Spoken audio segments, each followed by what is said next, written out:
திருக்கல்யாண நிகழ்வு பக்தர்களுக்கு முக்கியமானது. இது தமிழ்நாட்டில் முருகன் வழிபாட்டின் ஒரு சிறப்பு நிகழ்ச்சியாகும்.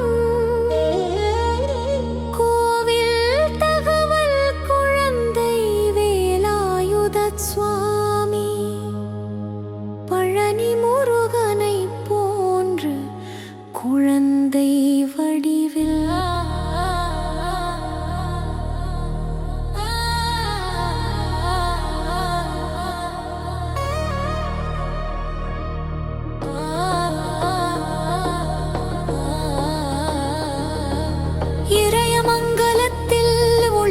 குழந்தை வேலாயுத சுவாமி கோவிலில் வள்ளி தேவானை திருக்கல்யாண நிகழ்வு பக்தர்களுக்கு முக்கியமானது. இது தமிழ்நாட்டில் முருகன் வழிபாட்டின் ஒரு சிறப்பு நிகழ்ச்சியாகும்.